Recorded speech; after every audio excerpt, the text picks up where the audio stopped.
Okay, so I got a private message requesting some help with kind of a two-part C# application or WinForm C# application, and just kind of a couple random thoughts on it before I actually get started.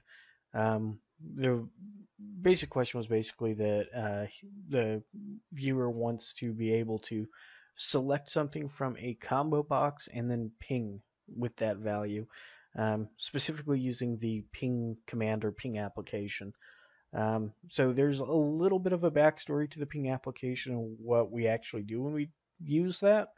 Um, there's also a part of me that says that other than the proof of concept and just kind of like the coolness of calling an application like that and then writing it back out into a WinForm, that's probably not the way we'd actually do it very often. So depending on how quickly this goes, I'm going to do one of two things. I'll either throw in using the System.Net.network information and the ping, or I will follow that up with a second video. And I'll just kind of make that decision on the fly as we near the end of the video. Um, and I'm leaving that viewer as anonymous because it was a private message. I don't know that he actually wanted to put his name out there or not.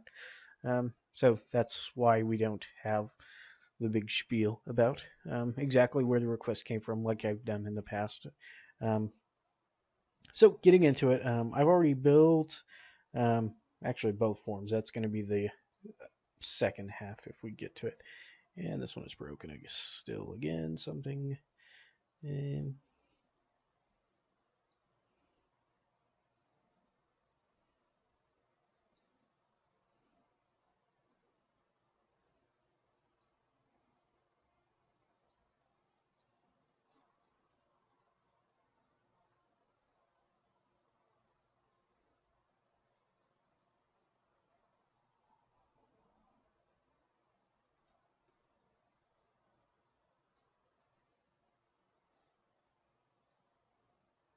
I'm sorry, guys. I'm just trying to see what it is not happy about. And although I do see it, I'm trying to see if I actually kept that. It does not appear so let's try being lazy. Okay, there we go.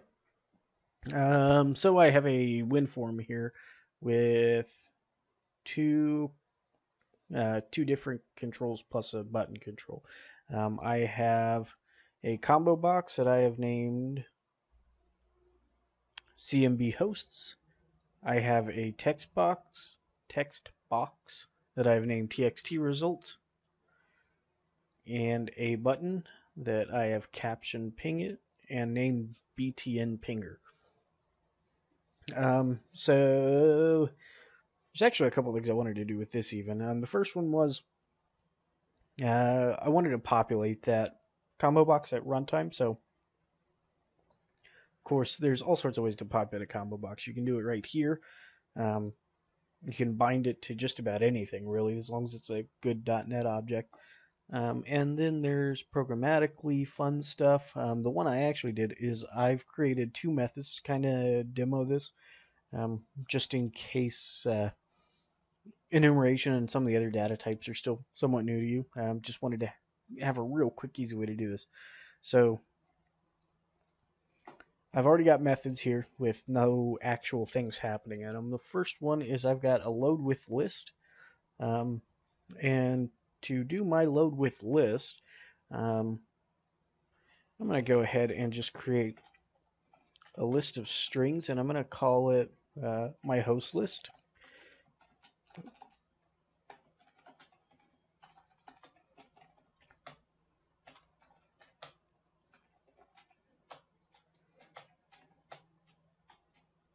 Okay, and this is not a format you see all that often, but this is one of my favorite way to do lists that I'm doing uh, programmatically, just because I really like the layout of it, and I might be weird or even the only one, but I do really like it this way. Okay, so we're gonna do 3 hosts. All right. Anybody laughing about Bing.com? That actually is the search engine I use the most often. Okay. And then we're going to do for each string s in our host list. I can't type for anything today.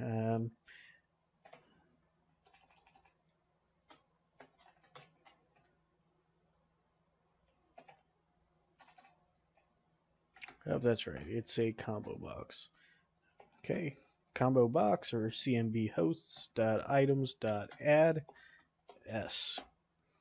Okay, and just to prove that works, let's go ahead and call load with list on our form load, and let's launch it using F5. There we go. There we go. We see these now. Okay. Now, this also gives us our first chance to kind of see how we can get those values back out. Using this specific method, we can go in here, and these are things that I will be using later, but we can do, let's just show this. So we're going to do dot. We should be able to use selected item since it's an unbound combo box. There we go. So there we go. We should be able to work directly with that as a string if we wanted to. I don't actually want to. I want to play with a bound item. So I'm going to get rid of our load with list. And I might be going fast today. Just kind of the day I'm having. So I'm going to intentionally leave you just a second here to go ahead and pause if you want to catch up with me. Okay, now I'm going to go ahead and do the other thing that I wanted to do, which is bind that combo box with a different type of object. The reason I want to do this is because it shows that what we display and what data we're actually going to work with don't have to be the same thing. And there's also different examples if you bind to like a databases or CSV files, or in this case, we're going to use a dictionary of string. So here I've got another method, bind with dictionary, that I'm going to replace this with, and it's getting ugly anyway. So here we go, bind with dictionary. I'm going to go ahead and point my load to that bind with dictionary, and then I'm going to go over here and declare a dictionary of string, and let's call it host list again, or maybe for the first time. And that's of dictionary string. And I'm going to use the same format more or less that I did earlier. There's going to be a key difference though that we're going to see here in just a second. If I could cursor today, caret today. Okay. So the only difference between this and what we did with list above is we need to, for each item in our dictionary, use another set of curly braces. So we're going to call the first one Bing, because Bing got left to last time. And then over here, we're going to do the actual URL for it. And then let's do Google. Oops.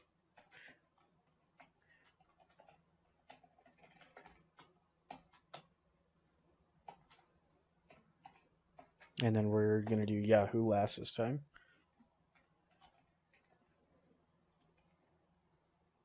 And because it's stylized with the exclamation point, we're going to do that. And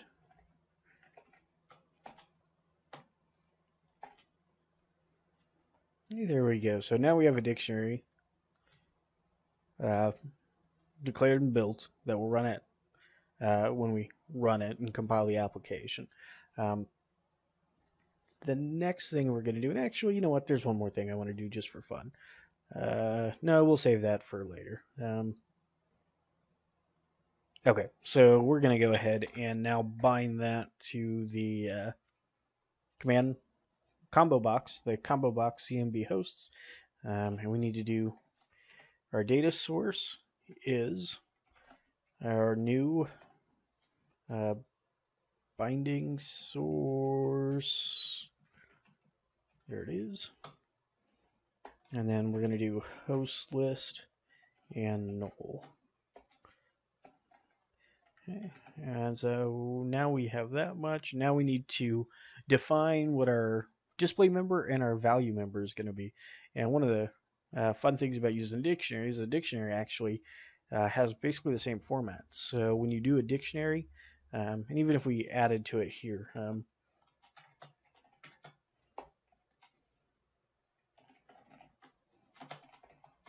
so the left is going to be your key, and the right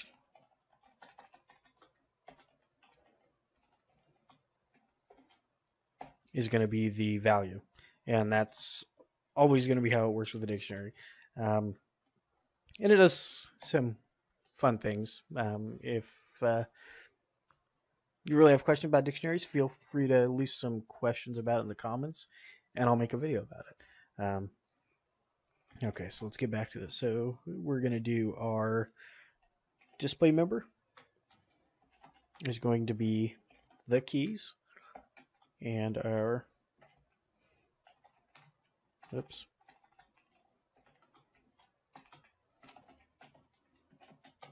Our value member is going to be our values.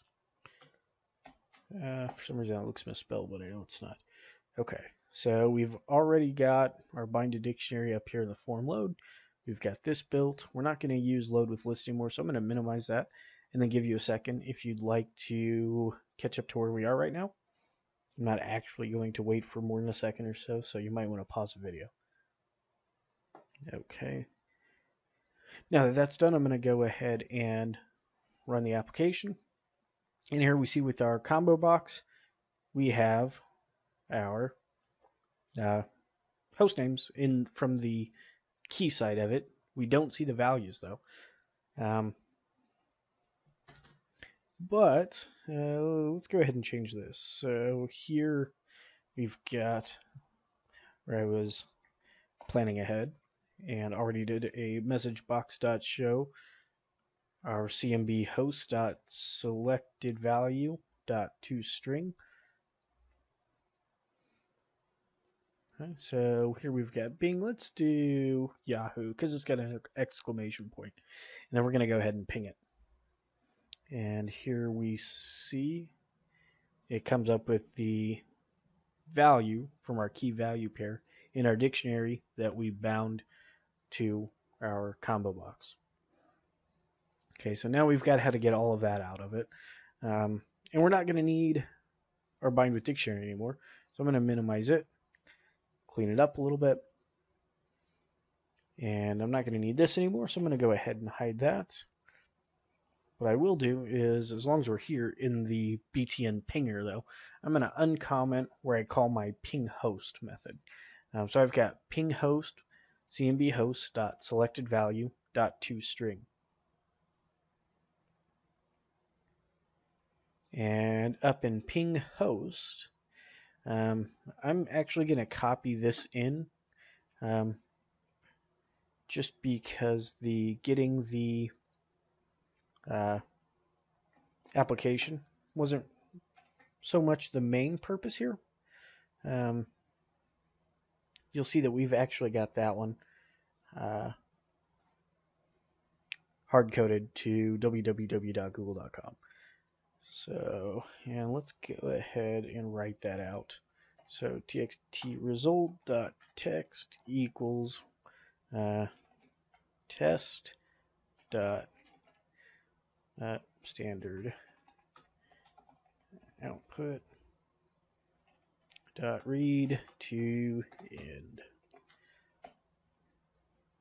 Okay, now I wanted to take just a second as well to go over kind of how this process worked. I didn't really want to dive into the code, but definitely take a second here to make sure that you're caught up on the code.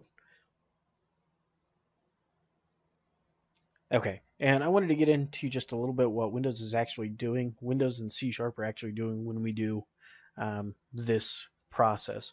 With process, we need to make sure that we have using System.Diagnostics. That will give us our process. And if we look at it, yep, System.Diagnostics.Process. Okay, so what we are actually doing here, so we've got the file name as ping. With Windows, if you do ping like this, it calls a command.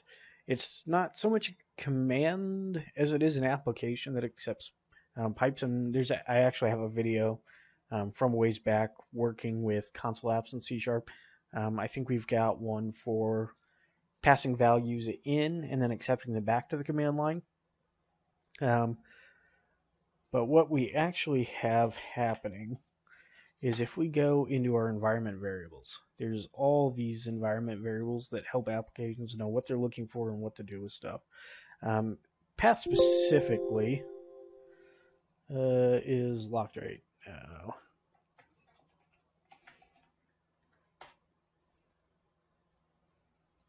Let's try this again. Okay, path.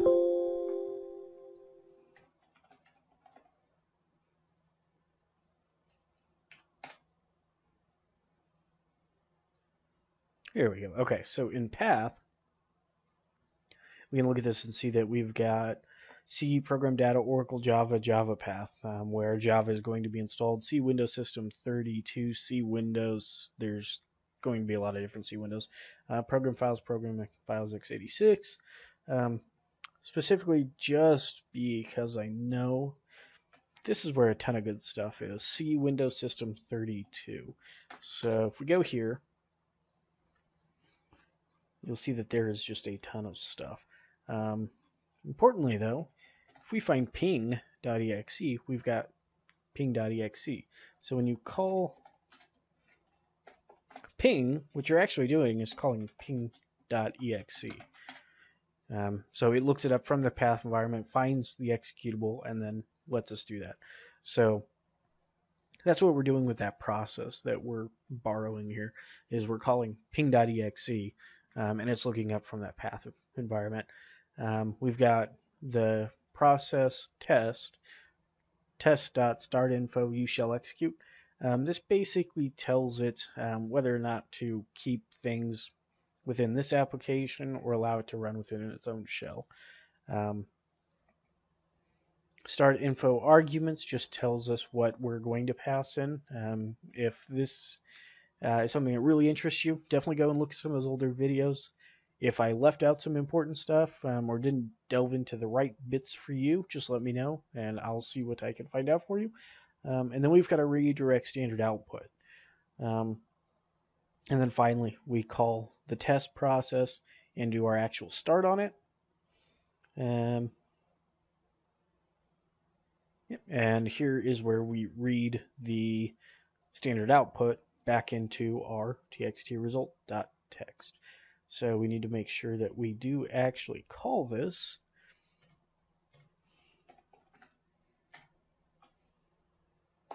And, oops. You know what? I don't know what I am doing because we already did that because I planned ahead. Anyway, so this isn't going to actually do anything on the passing in a string yet, but we're going to get to that pretty quickly. Okay, so just to keep things clear, we're going to ping bing.com because here we have Google hard-coded. So this will prove that we're doing what we want to be doing. Okay, so we're going to see this run for a second, and now we've got our results. So we ping google.com. We're at 216.58.218.100 with 32 bytes of data. Reply, we've got our time to live, and we've got all sorts of good stuff. So that's exactly what we wanted for this. Now to answer the core of the last bit of the question from our anonymous viewer, where we want to use what we actually selected.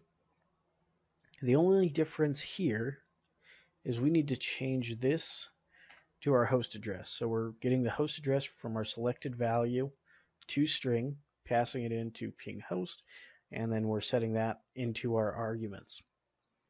Okay, so we're going to go ahead and compile it again. And Bing has not gotten any actual love from us today, so we're going to go ahead and ping Bing. So I'm going to click the ping it on the Bing, ping it on the Bing it, let it run, and here we go. We've got all of our responses. We're pinging. Happened.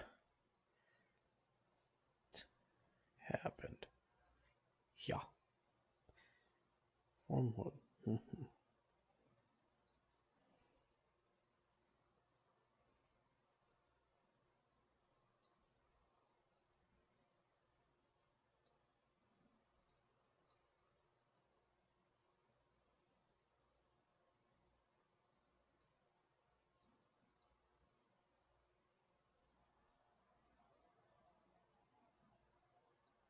Oh, that is what we're doing wrong.